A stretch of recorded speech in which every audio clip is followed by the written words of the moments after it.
Hey guys, this is Randy Stewart, Friends of Tyrannus again, and we are back with our friend Kenza. Man, if you have not dived into the instructional thing, I mean, what do we call that? That was awesome. It was so helpful. So you guys want to make sure that you go back and actually take all three of them and watch them about a zillion times. Yeah. About a zillion times, all right? Unfortunately, this is the last time we're going to do this. All right? This is the last time we're going to do this. Maybe down the road we'll do something together and make it happen because it's been good hanging out with you. Absolutely. I mean, I knew your story, but it was great hearing it again. Julia and I have known you for quite a while, and it's just good to see the vitality of Jesus living out his life through you and David and your household and your career. And it's so exciting to see that it's stuck. It's stuck. This is how we're living. Yes. And it's wonderful. It's wonderful. Kenza, as we come to this final session, the key thing, and I'm going to mostly shut up, but the key thing in my head is, so we are leaders of some kind. I mean, not all of us have titles and not all of us have an office, but in the body of Christ, in various ministries, various organizations, we're leaders. And the people we love and we serve and we want to lead, they're dealing with this anxiety thing big time. How can we help them?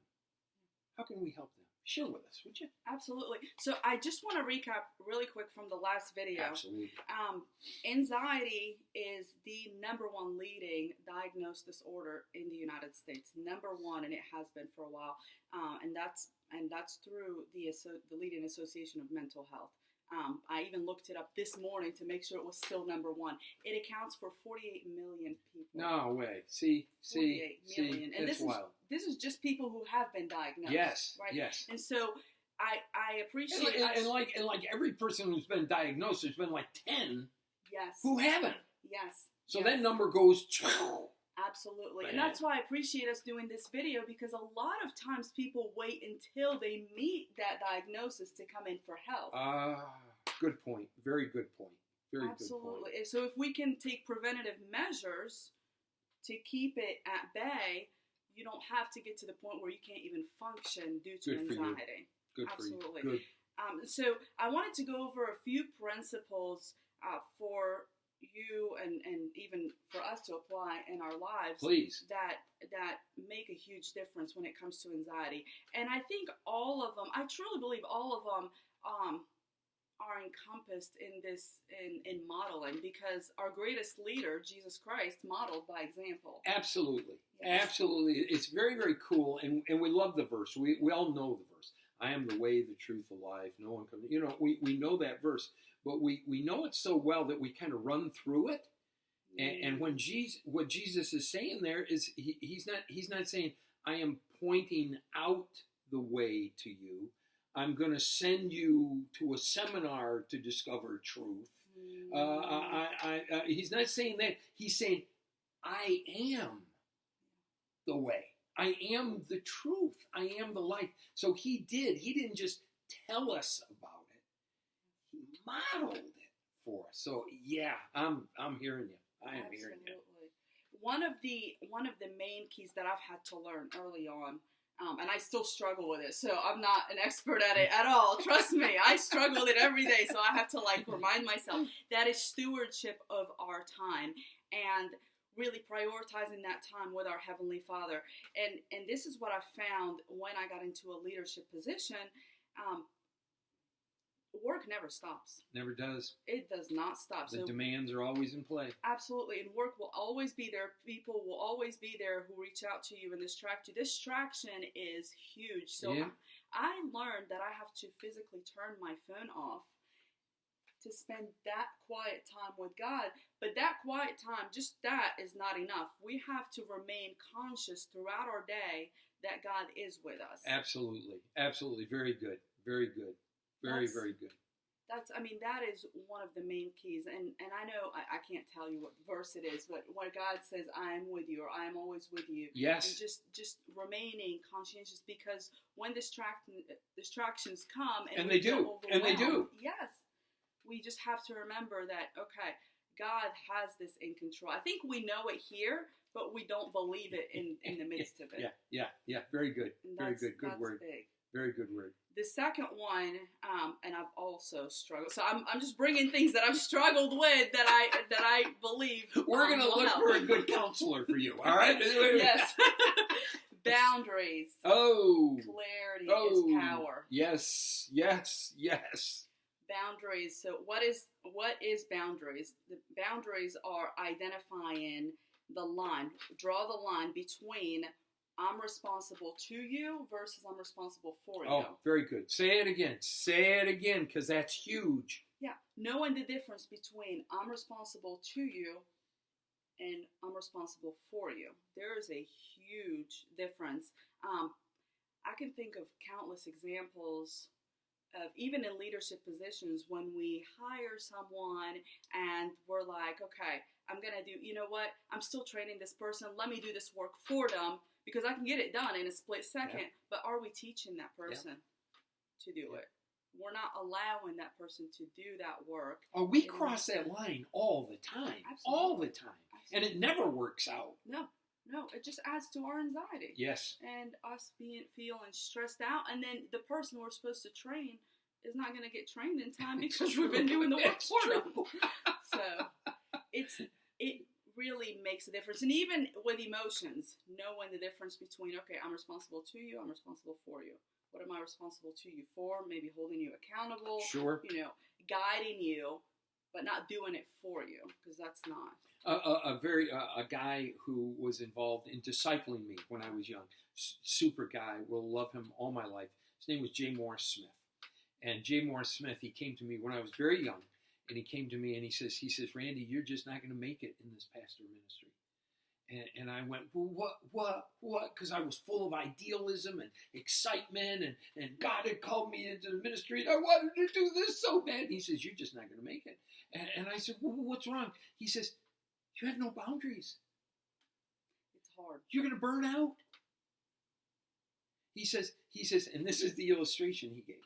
He says, people are running towards the cliff, and you've got to warn them. You've got to encourage them. You've got to tell them there's another way, but you can't stop them from going off the cliff. Or else you'll go with them. That's exactly what he said. And he says, you have got to find, for your own life as a follower of Jesus, forget the fact that you believe you've been called to leadership. For your own life, you have got to find those boundaries. Absolutely. I'm so glad he got to me when I was young. Absolutely. So glad. Absolutely. One small point under that, the boundaries too, is knowing, okay, this is what my limitation is. And I'll go over that in the next principle. Yes, absolutely. You mean I can't do it all? Yes. I mean, and having an accountability partner, if you can have an accountability partner, very good, and preferably someone who loves the Lord with all their hearts and follows Jesus, it makes a huge difference. In my personal life, I have a few, but my main one is my husband. And even as I was transitioning into leadership positions, I still wanted to take on, clients and patients, because I'm like, I can help them, but I can help them. And he's like, listen, we hired people for a reason. You're capped. That's it. He's a good guy. Yes. He's a good guy. Keep him. All right, he's a good guy. So it is. It's awesome to have an accountability partner just to keep you in check. You're not going to operate out of, and I went over this in the last video, the prefrontal cortex, and that's our logical portion. You're not always going to be. There will be situations where you're operating out of the emotional portion of your brain, so it's good to bounce ideas off of. Very good. Very, very good. Very good. And you were going to mention a third thing? Yes. Did you save the big one for? So, Are you about to get me? Help! so the third one is, please remember this: do not measure in the minors.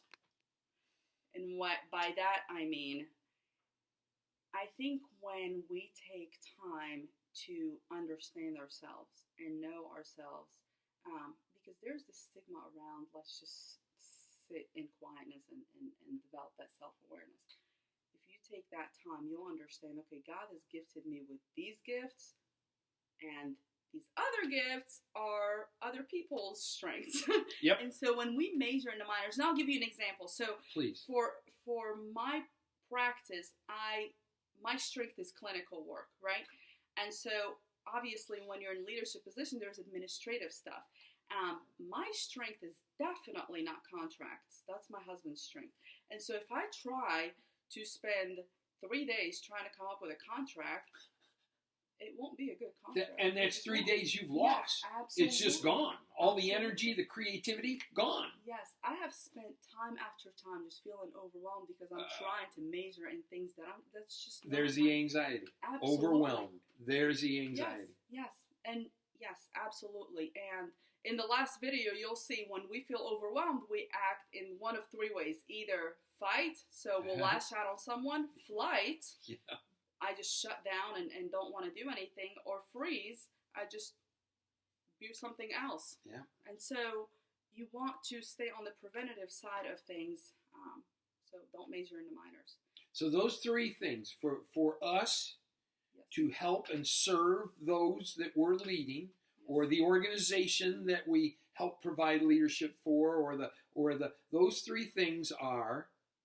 So identify stewardship of time. Yes. So you want to protect it with everything you have. Yes. Stewardship with your time with God. That is very important. And stay conscientious of your time with God and God's presence throughout the day, not just that hour or half hour. Very good. Very, very good. The second one is boundaries. That is Huge. That is big. And the third one is do not measure in the minors. So identify your strengths and understand that you have limitations, and so that's And the umbrella that these three things are like tucked under is modeling absolutely health and well-being. Yes. Not just talking. Yes. We got to model it. Very, very. Okay, now this is not fair. It's totally not fair, and you can look at me and say, "Oh no." And maybe this is a secret. Maybe we should turn this off and just talk quietly here. But leaders tend to keep a lot of things pent up. Yes. I mean, it's like, I'll help you with your anxiety, but I'm not really anxious. Mm-hmm. I'm not overwhelmed. I got a handle on this. I can do this. I mean, I understand what you're saying, and I see how it's helpful for others, but I got it. What can you say to us about us taking care of ourselves? Absolutely. It starts with us. I mean, it starts with us sitting with ourselves. Going back to that example when I said there's a stigma around quietness, we have to be responsible to ourselves first. Sit with ourselves, identify what's going on with us, because let me tell you, and we know this here, but sometimes we don't practice it. People learn by watching. People are watching us, and they see what we're doing, and that's what they're going to model after. Yeah. And so don't put yourself on hold and try to help someone else, because you're not going to have the capacity. We only have the capacity to help people to the extent that we have given ourselves help. Right? Very good. So take care of yourself. And I wanted to go over one technique really quick for leaders to practice themselves. And this is if you don't believe you have anxiety, but you just believe you have stress, but you don't want it to get to the point that it gets to anxiety. So let's get it now, shall we? And it would be good to practice this technique so that when you feel overwhelmed, when we feel stressed, our brain it takes shortcuts. So it'll go straight to this one because it knows it by heart, per se. And you'll be able to teach it to other people. So it's called the stop technique. You might want to press pause on the video, go grab a piece of paper and pen, and write it down. It's important. Very good. The stop technique. Yes. All right. Stop technique. Let us know. All right. So remember the acronym STOP. Yes. Stop. All right. Stop stands for stop. S stands for stop. So imagine a stop sign. Obviously not if you're driving, don't close your eyes, but just imagine a stop sign. So let's say there's a situation where you're starting to feel overwhelmed. Someone said something to you and it triggered something. But of course, as leaders, we try to just shove it down and wear that mask and act like there's nothing going on, right? Just stop. Okay? T stands for take a deep breath. The reason we're taking deep breaths, and sometimes we don't take that seriously, is because it allows for oxygen to flow into our prefrontal cortex. That's the logical portion. So you're not saying, as allegorically, take a deep breath. You really mean physically. Yes. Yes. Take very good. Breaths. Very good. Here's why this is, and I reiterate it 100 times. Here's why this is so important. It's because when we are triggered, we cannot operate out of two portions of our brain at once. We can operate out of one. That's why a lot of people say you can't be in faith and fear at the same time. It's true. Yeah. You can't operate out of both. And so you're either triggered and operating out of emotion, which is your amygdala, or once you take a deep breath, you're operating out of the prefrontal cortex. So you want to be logical about this. So very good. Stop everything you're doing. Don't even react. Just stop yourself. Take deep breaths. Take at least 3 deep breaths. My motto is 3 seconds in and watch your diaphragm. And then hold it for 2 and exhale for 3 seconds. Very good. Do it 3 times. Very good. O is so important. Observe. And that's what we need to do. Observe what's going on the inside and call it out. Good word. Yourself. Good word, brother. Good word, brother. Good word, sister. Right? That is so true. Yes, observe what is going on with me right now. And I'll give you an example of how to apply this. And then observe what's going on the outside. Okay, what about this triggered me? Instead of just putting yourself on hold and just dealing with it. Right. Observe. Take note. Yep. Yes, what's going on the inside of me. Sis. And then what's going on the outside. Right? And then we're able to proceed mindfully, meaning we're taking logic and emotion together. We're not going to take the cold route. We're not going to take the I'm going to overreact route. And then we're going to proceed mindfully. So nice. STOP. Very good. Very, very good. Very good. Stop. Take the deep breath. Yes. I mean, really take the deep breath because we need that oxygen. Yes. Observe. Yeah. Observe what's going on inside of you, Yes. but then observe what's going on around you. Yes, absolutely. And then P, proceed. Yes, mindfully. Yeah. Absolutely. That's awesome. This has been really good, Kenza. I mean, really good. And I listen, you're going to find on our website, you're going to find ways that you can contact her or her office. Yes. You and I are not looking to get rich. Right. We're looking to help people. Absolutely. Yes, So absolutely. do not hesitate to reach out to us at Friends of Tyrannus. Yes. Say, listen, watch the thing, the young lady, what she said, how can I? We'll put you right in touch with her. Or jump into the website and you will find contact information for her. Kenza, thank you so much. Thank you. So much. This has been good. Absolutely. It's been real Thank good. you. God bless you guys.